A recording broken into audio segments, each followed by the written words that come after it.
3, 2, 1.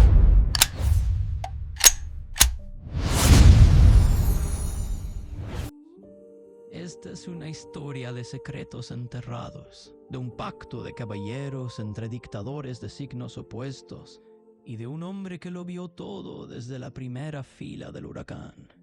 Me llamo Jaime Caldevilla García Villar. Durante una década exacta, fui la sombra de Francisco Franco en esa caldera llamada La Habana. Mi cargo oficial decía consejero de información, pero en la penumbra de la embajada todos sabíamos que la información es solo el nombre elegante que le damos al espionaje.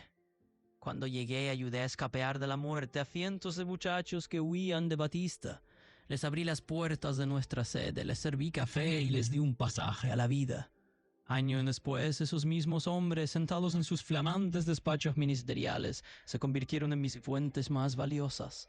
Fidel confiaba en nosotros. Éramos el puente con la madre patria, pero mientras él sonreía a las cámaras, yo mecanografiaba el fin de su idilio democrático en finas hojas de papel cebolla que hoy amarillentas guardan el secreto de una traición. Recuerdo la mirada vidriosa de un sacerdote español, uno de los cientos que Fidel expulsó en septiembre de 1961 a bordo del vapor Covadonga. Antes de subir la pasarela, me apretó el brazo y me susurró al oído con el terror de quien ha visto el fin del mundo. Jaime, ten cuidado. Ya no son solo rusos. Son los nuestros. Hablan cucucuy como yo, pero traen el martillo y la hoz gramadas en el alma. Dicen que son técnicos, pero caminan como soldados. Aquello fue una revelación escalofriante que documenté de inmediato para Madrid. La URSS estaba enviando a miles de hispanos soviéticos, sino los niños de la guerra, hijos de republicanos españoles evacuados a Rusia en 1937, convertidos ahora en hombres de hierro en las academias militares de Moscú. Eran el caballo de Troya perfecto. Hablaban un español castizo y conocían nuestras costumbres, pero su lealtad era de acero bolchevique. A mediados de 1960 ya había 4.800 de ellos operando en la isla, bajo el mando de un fantasma de nuestra propia historia. El general Enrique Lister, aquel comunista gallego que ahora regresaba del frío para sovietizar el Caribe. «Les está pasando lo mismo que a nosotros en el 36», advertí en mis despachos. La URSS estaba repitiendo en Cuba paso por paso el manual que usó para intentar devorar la República Española. Utilicé a cada clérigo humillado y a cada monja desterrada como una red de censores en las provincias. Ellos me traían los nombres de estos soldados invisibles que ensamblaban motores de MiG-15 en San Antonio de los Baños. El conflicto no fue una crisis de 13 días en octubre. Fue una agonía que reporté minuto a minuto desde 1959.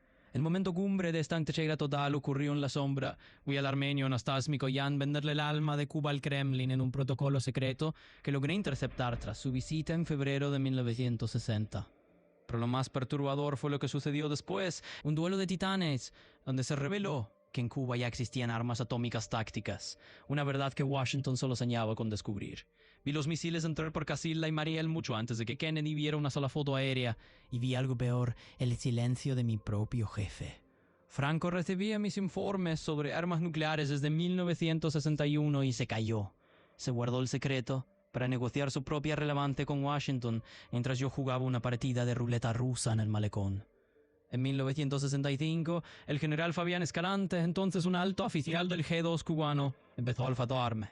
Me acusó de ser un agente de la CIA. ¡Qué ironía! Si yo hubiera sido de la CIA, los Kennedy no habrían hecho el ridículo en Bahía de Cochinos ni habrían llegado tarde a la crisis de los misiles. Yo era un franquista fiel, un analista que veía como una megalomanía de Fidel era moldeada por el manual de la KGB. Me secuestraron una noche de mayo de 1966. Pasé horas bajo el sudor frío de la incertidumbre hasta que la presión de las embajadas europeas me devolvió a la libertad. Morí en 1976, poco después que el caudillo. Pero mi verdadera vida estaba en esas 269 cuartillas que engaveté por orden de la prudencia. Antes de partir, le hice una petición a mi esposa, Rosa María. Entrega este libro a un cubano que haya pagado con su piel el precio de esta mentira. Ese hombre existía, un preso político que purgó décadas en las mazmorras de la isla. Ella esperó hasta 2022 para cerrar el círculo. Ahora el manuscrito ha sido abierto. El nombre de ese hombre que resistió tanto tiempo para recibir mi legado es la última pieza de este rompecabezas histórico. ¿Quién es el que sobrevivió para contar lo que yo solo pude escribir en la sombra? La respuesta no está en los archivos desclasificados, sino en estas páginas. Si quieres entender por qué el mundo estuvo a punto de desaparecer y por qué España fue el cómplice silencioso de esa pesadilla, debes leer El espía de Franco en La Habana.